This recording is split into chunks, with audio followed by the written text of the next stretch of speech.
Hi, I'm Sophie Fell, and this is SEO in 2024 Additional Insights.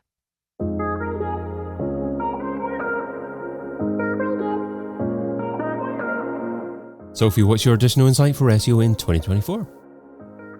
So my insight is that I would love to see more collaboration between PPC and SEO skills and those kind of fundamental data points that we both use. So my tip would be to really leverage those PPC skills and your PPC teams around you to kind of identify those opportunities for SEO and really just to collaborate in general. So I think if your paid media team or your PPC freelancer is doing a really good job, they'll have a really good idea of top performing non-brand keywords, those seasonal peaks and troughs in demand, any opportunities where there's kind of those high converting keywords with maybe a bit low visibility. So keywords with low ad strengths that maybe have some opportunities with landing pages or ad copy, and also the messaging that really works for their users as well. So I think if PPC and SEO can kind of harness those data points together, I think it makes it more effective and more efficient for everyone involved.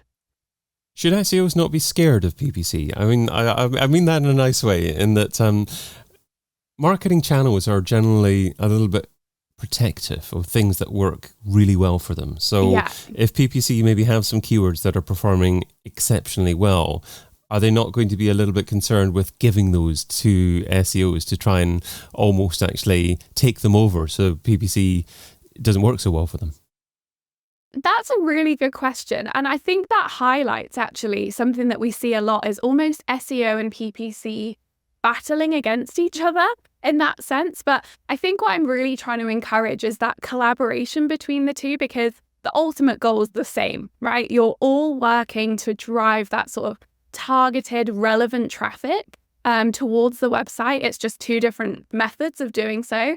And I think if we can get and encourage PPC and SEO to work together, you can actually make both of them far more efficient.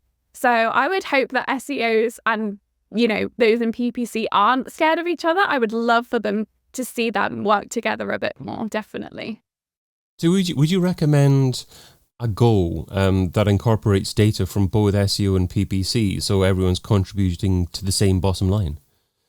Absolutely, yeah. I think, again, you're working for the same company, the same brand, the same advertiser. I would definitely suggest not having so many KPIs in silo. You may have those individual KPIs. So, for example, SEO, obviously organic keywords, how many of them are ranking, the ranking factor and things like that. But I think ultimately the goal is, targeted relevant traffic to the website from both tactics. So I would really encourage people to work together on that as much as possible and share those insights to make each other more efficient and more effective. So how should SEOs be defining the opportunities that they should be testing from the PPC data? Is it simply a matter of looking at what keywords are bringing in the most traffic, or are there better ways to do that? Yeah, so I think whether SEOs are kind of working with a PPC team, maybe in-house, maybe an agency like us or a freelancer, if they're doing their jobs properly, the PPCs will have a good idea of which keywords they may be struggling with and which keywords that are kind of generic perform really well for them. So again, I think that collaboration and that conversation is really important. If SEOs are working on their own, they can actually do their own sort of PPC keyword research in that sense. So using those free tools out there like Google Keyword Planner, Microsoft Keyword Planner. And I think in doing that and looking at Google Analytics and what they're seeing from paid search, again, you can really identify those sort of quick wins and high value opportunities. So I think SEOs can definitely, whether they're working with a team or not, can leverage those PPC skills and PPC tools to make their jobs easier and to identify those opportunities. Great. Okay. So once an opportunity has been identified, they've selected some keyword phrases that they would like to test. It would be great to get a feel for what the testing process looks like. Yeah, of course. So I guess some of the biggest opportunities that can come from PPC and PPC data would be things like those high converting keywords, maybe with low visibility, or maybe keywords that actually do convert really well but have quite low quality scores, which can be impacted by landing pages and landing page content and things like that. So again, I think it depends which keywords you're going after, and again, whether you're kind of repurposing your current content as an SEO or creating new content. I think the KPIs there would really be, again, traffic volume, but also traffic quality. And if there's a difference there, we'd like to see from, I guess, the PPC side, improved quality scores and things like that as well, which actually we can see relatively quickly when changes are made to the landing pages. So I think between those sorts of things, the traffic volume, traffic quality, conversion rates, I think those are the kind of key metrics that will inform whether it's working or not for both SEO and PPC. Okay, got you. So you get PPC to work more closely with you in the guise of being a false friend. You say, I can improve this landing page for you. It'll help your paid search. Honestly, give me all your data and I'll help you with your landing pages. I think there's a bit of, again, I really want to push this collaboration piece, and they are so often treated in silo, SEO and PPC, and therefore they work in silo and their KPIs in silo. But generally and genuinely, both of them affect each other as well, as we know. So I think I would really encourage everyone to, not even under the guise of fake friendship or anything like that, I would love to see that collaboration where they're both pushing and giving those data-driven insights to each other. So what about landing pages? I mean, you often hear of paid search teams maybe having control over their own landing page software, and it's not the same as organic visitors land on. Is it important for landing pages to be normal pages on a website? That's a good question. I think ideally, yes, right? Ideally, PPC wouldn't have to create their sort of own landing pages that were maybe separate or on like a subdomain from the website. Ideally, the PPC traffic is going to the main website as the SEO traffic is, because it's also really difficult to push SEO traffic or organic traffic towards landing pages. It very often does not go well. So in an ideal world, PPC wouldn't have to do that, again, with that sort of collaboration piece between the two. Okay, so what we're essentially saying is that we should probably start with top of the funnel keyword phrases for landing pages that already exist on the main website, and then together, paid search and SEO working together to optimize those landing pages so that traffic is driven from both paid search and SEO.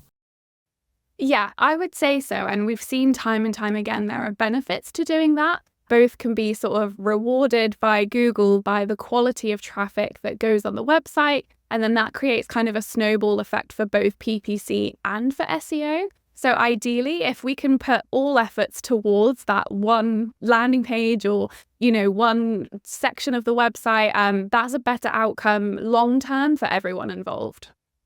And are there certain metrics from paid search that SEOs need to look at in order to determine that it is actually worthwhile putting in extra effort to do things like building links to those pages to try and get them ranking higher? Absolutely, yeah. And I think the main ones we'd be looking at are those conversion rates, of course, and that applies whether you're looking at an e-commerce brand or, lead generation or any kind of conversion, really. I think conversion rates are a really important indicator of people's behavior once they get to the website. So again, PPC can kind of give those insights to SEO and say, hey, we're seeing great conversion rates on this page, or we're seeing weak conversion rates on this page, but the traffic's good, the click-through rates are good from the ads, and then there's that missing piece there sometimes. So I think conversion rates are a really good indicator overall, and really good to compare actually. How does the conversion rate differ from organic traffic between paid traffic, what the difference is, and how can we bridge those gaps between the two? Is there certain software that paid search teams use nowadays to determine which ads and which landing pages are most successful, or is everything possible to do within Google Ads?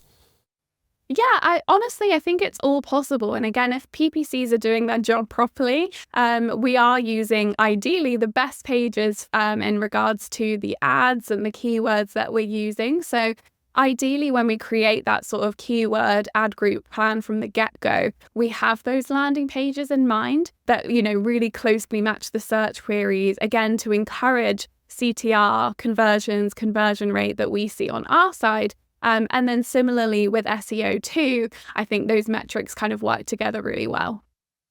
Are there any up-and-coming ad platforms that you'd also like to give a mention to as well that SEO should be aware of? Yeah, so we are actually seeing a big lift globally in the usage of Microsoft or Bing, Microsoft ads, Bing ads, as people say. So what's really interesting is that global search engine market share is actually up to 10% now, which obviously is not as much as Google, but I will say that Microsoft are working really, really hard to encourage both advertisers and agencies, honestly, to utilize them a bit more. And when we've done that for our clients, we've actually seen lower CPCs than Google Ads, which is great. And I think there's these kind of misconceptions around Microsoft that it's people that are maybe less tech savvy or older or don't change their default browser. But actually, with the kind of rise of remote working and the kind of Microsoft Teams and those sorts of things, people are definitely engaged with Microsoft a lot more than they have been previously. And we are seeing, when we've done a test between the two platforms for our clients, we have seen that the quality of traffic from Microsoft actually exceeds that of Google sometimes. So I think a lot of us count it out, but I do think that there's a market there on Microsoft, definitely, and a growing market too. And when SEOs do the job really well and end up ranking number one for the term that they've identified through the paid search team, and you've got both a paid ad and an organic ad ranking highly in Google, should the paid ad be turned off? So there are two schools of thought here. I'll share them both and then people can make their own minds up. So the first school of thought is turn it off, turn the paid ad off, because you've got that number one spot organically. So technically, there's no need to then have it. You can maybe use that budget towards something else. I think that works really well in a lot of cases. And I think if you're really confident in that first position staying, that's great. We are seeing in SEO more variations between where people search from, what time of day they search, and things like that in regards to what could that top spot potentially be. So I think it's a little bit riskier in 2024 than that has been maybe even a few years ago. The other school of thought is keep them both on to maximize kind of the real estate you've got on the SERP. Again, that works really well too. Some brands consider that kind of a waste of money, and some brands do see, you know, that lift when you're in the very first position or very top of page for paid, and then you've got that organic listing right below. So definitely two different schools of thought there. In an ideal world, SEO would be the long-term strategy that does work and you don't need paid media anymore. But there are definitely two varying views on the best way to handle that situation. So in an ideal world, all the paid search team would be made redundant. I would never say that. But I do kind of see SEO as the long-term win and paid media as sort of the bridge in the interim. I think, yeah, in an ideal world, we wouldn't be made redundant. We'd go look at some other keywords that we can create ads for. But yeah, in an ideal world, SEO would be, you know, you'd get that first page listing and you'd be there 100% of the time and everything would be great. So do these thoughts apply to brand as well? I mean, generally, if you're ranking number one for brand, I mean, it feels sometimes, I've had paid search teams say to me in the past, you know, look at our wonderful conversion rates and low cost per click, and then you see 90% of their campaign is brand, and that seems a bit frustrating. Yeah. I think brand is a tricky one because there's always that sort of threat of competitors bidding on your brand terms. So I generally suggest keeping some brand on, but never, you know, enough to be 90% of your traffic. It should be a very small proportion of the budget, and therefore a very small proportion of your PPC activity in general. So I think it's definitely important to separate brand and generic. I think some people end up mixing the two together. You definitely want them separate. But I will say that there is always that, a little bit of a threat of those competitor terms or those competitors who may bid on your brand terms, and that can go either way as well. Is it possible through Google Ads to identify when a competitor starts bidding your brand and just bidding your brand then? It is possible, yes, but I would say there's a fair bit of manual effort involved in that, in terms of looking into the data, looking at auction insights on that particular campaign or those particular keywords. I would generally keep brand terms on all the time, particularly if you're running upper funnel activity somewhere else, like maybe Meta or TikTok or, some other kind of off Google platform.